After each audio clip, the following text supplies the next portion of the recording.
ആകാശവാണി.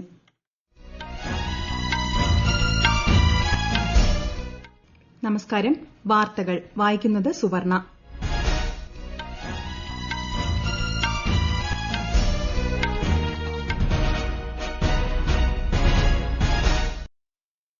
പ്രധാന വാർത്തകൾ. രാജ്യത്തെ കോവിഡ് സ്ഥിതിഗതികൾ ചർച്ച ചെയ്യാൻ പ്രധാനമന്ത്രി നരേന്ദ്രമോദിയുടെ അധ്യക്ഷതയിൽ സർവകക്ഷി യോഗം. ബുറെവി ചുഴലിക്കാറ്റ് ശക്തി കുറഞ്ഞ് അതിതീവ്ര ന്യൂനമർദ്ദമായെന്ന് കേന്ദ്ര കാലാവസ്ഥാ വകുപ്പ്. കേരളത്തിൽ ശക്തമായ മഴയ്ക്ക് സാധ്യത.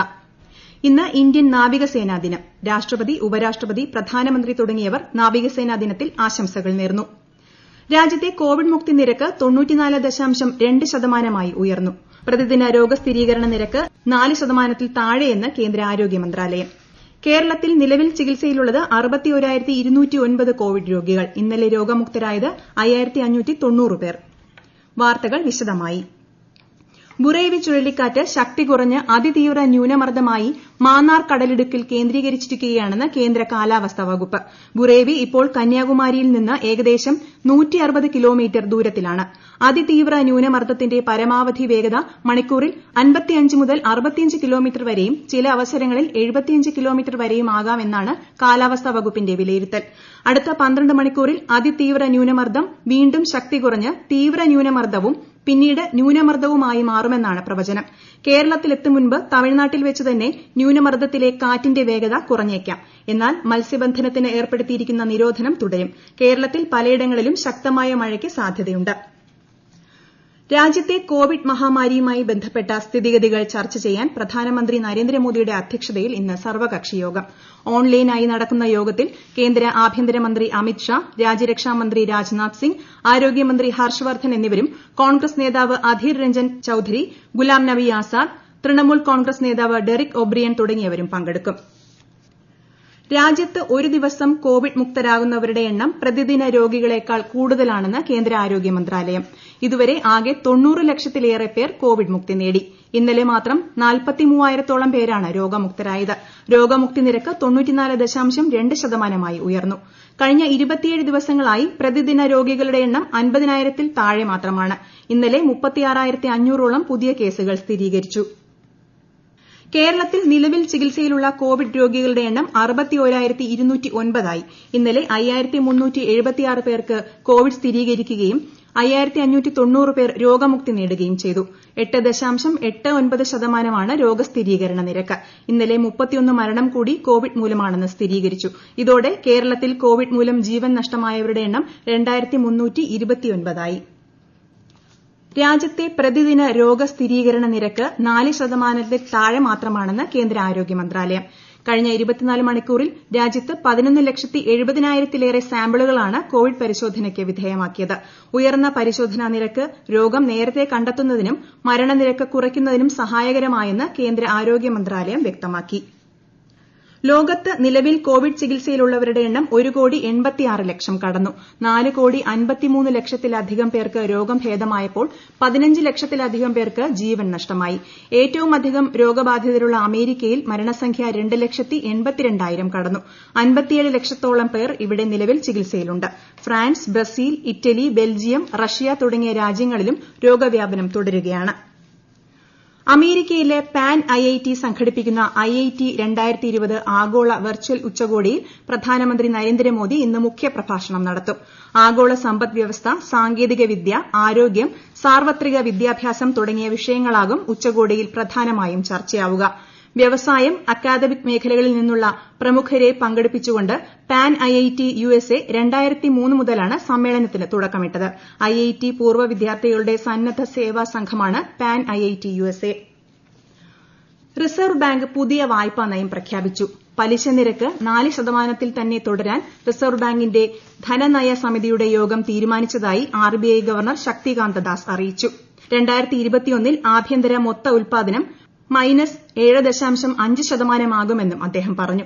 ഗ്രാമീണ മേഖലയിലെ ആവശ്യങ്ങൾ വർദ്ധിക്കുന്നതോടെ സാമ്പത്തിക മേഖല കൂടുതൽ ശക്തിപ്പെടും. ഒരു സുസ്ഥിര നയം പിന്തുടർച്ചയിലൂടെ സാമ്പത്തിക രംഗത്തെ വീണ്ടെടുക്കാൻ സാധിക്കും.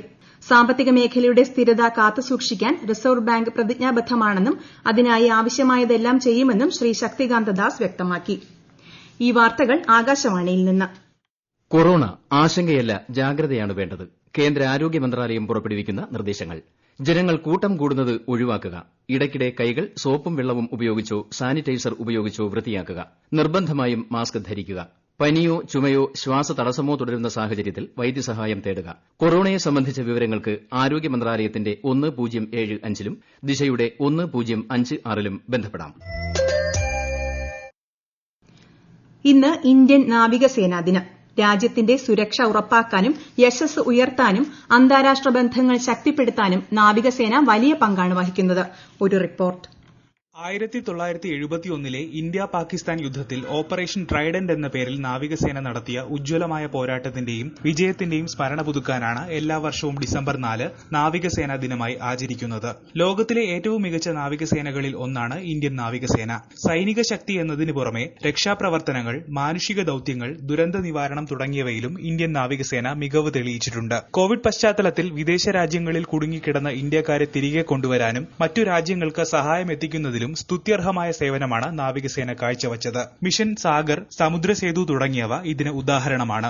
മേഖലയിലെയും ആഗോളതലത്തിലെയും സൈനിക ശക്തികളുമായി കൈകോർത്ത് സംയുക്ത നാവിക അഭ്യാസങ്ങളും ഈ വർഷം നാവികസേന നടത്തി. നാവികസേനാ ദിനവുമായി ബന്ധപ്പെട്ട് രാജ്യമെമ്പാടും നിരവധി പരിപാടികളാണ് കോവിഡ് മാനദണ്ഡങ്ങൾക്ക് വിധേയമായി നടക്കുന്നത്. രാജ്യസേവനത്തിനും ഇന്ത്യയുടെ അതിർത്തി സംരക്ഷിക്കുന്നതിലുമുള്ള സേനയുടെ പ്രതിബദ്ധത ഊട്ടിയുറപ്പിക്കാൻ ഈ ദിനം പ്രചോദനം നൽകുന്നതായി നാവികസേനാ തലവൻ അഡ്മിറൽ കരംബീർ സിംഗ് ആശംസിച്ചു. News desk, Akashvani.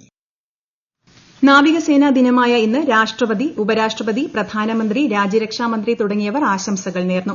ഇന്ത്യയുടെ നാവിക അതിർത്തി സംരക്ഷിക്കുകയും കടലിലെ വ്യാപാര പാതകൾ സുരക്ഷിതമാക്കുകയും അപകടഘട്ടങ്ങളിൽ സഹായമെത്തിക്കുകയും ചെയ്യുന്ന നാവികസേനയെക്കുറിച്ച് രാജ്യത്തിന് അഭിമാനമാണുള്ളതെന്ന് രാഷ്ട്രപതി രാംനാഥ് കോവിന്ദ് ട്വിറ്ററിൽ കുറിച്ചു. ധീരത, അർപ്പണബോധം, ദേശസ്നേഹം, നിസ്വാർത്ഥത തുടങ്ങിയവ കൈമുതലാക്കിയ നാവികസേനാംഗങ്ങൾക്ക് അഭിവാദ്യം അർപ്പിക്കുന്നതായി ഉപരാഷ്ട്രപതി എം വെങ്കയ്യ നായിഡു പറഞ്ഞു. ഇന്ത്യൻ നാവികസേന നമ്മുടെ തീരങ്ങൾ ധൈര്യം സംരക്ഷിക്കുകയും അടിയന്തര ഘട്ടങ്ങളിൽ സഹായം എത്തിക്കുകയും ചെയ്യുന്നതായി പ്രധാനമന്ത്രി നരേന്ദ്രമോദി ചൂണ്ടിക്കാട്ടി. ഗ്രേറ്റർ ഹൈദരാബാദ് മുനിസിപ്പൽ കോർപ്പറേഷനിലേക്ക് നടന്ന തെരഞ്ഞെടുപ്പിന്റെ വോട്ടെണ്ണൽ ഹൈദരാബാദിൽ പുരോഗമിക്കുന്നു. 30 കേന്ദ്രങ്ങളിലായി നടക്കുന്ന വോട്ടെണ്ണൽ സുരക്ഷാ ക്യാമറകളിലൂടെ റെക്കോർഡ് ചെയ്യുന്നുണ്ട്. ഈ മാസം 1-നാണ് 150 വാർഡുകളിലേക്കുള്ള വോട്ടെടുപ്പ് നടന്നത്. ബിജെപി, ടിആർഎസ്, എഐഎംഐഎം, കോൺഗ്രസ് എന്നീ പാർട്ടികളാണ് പ്രധാനമായും മത്സരരംഗത്തുള്ളത്. കേന്ദ്ര റോഡ് ഗതാഗത മന്ത്രി നിതിൻ ഗഡ്കരിയും നാഗാലാന്റ് മുഖ്യമന്ത്രി നെയ്ഫിയു റിയോയും ചേർന്ന് നാഗാലാന്റിൽ നടപ്പാക്കുന്ന 15 ദേശീയ ഹൈവേ പദ്ധതികളുടെ നിർമ്മാണ ഉദ്ഘാടനം ഇന്ന് വീഡിയോ കോൺഫറൻസിംഗിലൂടെ നിർവഹിച്ചു. 270 കിലോമീറ്റർ ദൈർഘ്യമുള്ള റോഡ് 4127 കോടി രൂപ ചെലവിലാണ് നിർമ്മിക്കുന്നത്. കാർഷിക ഉൽപ്പന്നങ്ങളുടെ താങ്ങുവില സംവിധാനം നിർത്തലാക്കാൻ പോകുന്നു എന്ന തരത്തിലുള്ള പ്രചാരണം തെറ്റാണെന്ന് മധ്യപ്രദേശ് മുഖ്യമന്ത്രി ശിവരാജ് സിംഗ് ചൌഹാൻ. അത്തരം പ്രചരണങ്ങൾക്ക് കർഷകർ ചെവി കൊടുക്കരുതെന്ന് അദ്ദേഹം ആവശ്യപ്പെട്ടു. മാസ്ക് ധരിക്കാത്തവരെയും സാമൂഹിക അകലം പാലിക്കാത്തവരെയും കോവിഡ് കേന്ദ്രങ്ങളിൽ സേവനത്തിന് നിയോഗിക്കണമെന്ന ഗുജറാത്ത് ഹൈക്കോടതിയുടെ ഉത്തരവ് സുപ്രീംകോടതി സ്റ്റേ ചെയ്തു. ഉത്തരവ് അപ്രായോഗികമാണെന്ന് ചൂണ്ടിക്കാട്ടി ഗുജറാത്ത് സർക്കാരാണ് ഇന്നലെ സുപ്രീംകോടതിയെ സമീപിച്ചത്. ഓഹരി വിപണിയിൽ നേട്ടം. ബോംബെ ഓഹരി സൂചിക സെൻസെക്സ് 352 പോയിന്റ് ഉയർന്ന് 44,974-ലും ദേശീയ ഓഹരി സൂചിക നിഫ്റ്റി 97 പോയിന്റ് നേട്ടത്തിൽ 13,231-ലും വ്യാപാരം പുരോഗമിക്കുന്നു. സ്വർണ്ണവിലയിൽ വർധന. ഗ്രാമിന് 20 രൂപ വർദ്ധിച്ച് 4,610 രൂപയും പവന് 160 രൂപ വർദ്ധിച്ച് 36,880 രൂപയുമാണ് ഇന്നത്തെ വില. ഇന്ത്യ ഓസ്ട്രേലിയ ട്വന്റി പരമ്പരയിലെ ആദ്യ മത്സരം ഇന്ന് കാൻബറയിൽ നടക്കും. ഉച്ചയ്ക്ക് 1:40-നാണ് മത്സരം ആരംഭിക്കുക. ഐഎസ്എല്ലിൽ ഇന്ന് നടക്കുന്ന മത്സരത്തിൽ ചെന്നൈയിൻ എഫ്സി ബംഗളൂരു എഫ്സിയെ നേരിടും. രാത്രി 7:30-നാണ് മത്സരം. പ്രധാന വാർത്തകൾ വീണ്ടും. രാജ്യത്തെ കോവിഡ് സ്ഥിതിഗതികൾ ചർച്ച ചെയ്യാൻ പ്രധാനമന്ത്രി നരേന്ദ്രമോദിയുടെ അധ്യക്ഷതയിൽ സർവകക്ഷി യോഗം. ബുറേവി ചുഴലിക്കാറ്റ് ശക്തി കുറഞ്ഞ് അതിതീവ്ര ന്യൂനമർദ്ദമായെന്ന് കേന്ദ്ര കാലാവസ്ഥാ വകുപ്പ്. കേരളത്തിൽ ശക്തമായ മഴയ്ക്ക് സാധ്യത. ഇന്ന് ഇന്ത്യൻ നാവികസേനാ ദിനം. രാഷ്ട്രപതി, ഉപരാഷ്ട്രപതി, പ്രധാനമന്ത്രി തുടങ്ങിയവർ നാവികസേനാ ദിനത്തിൽ ആശംസകൾ നേർന്നു.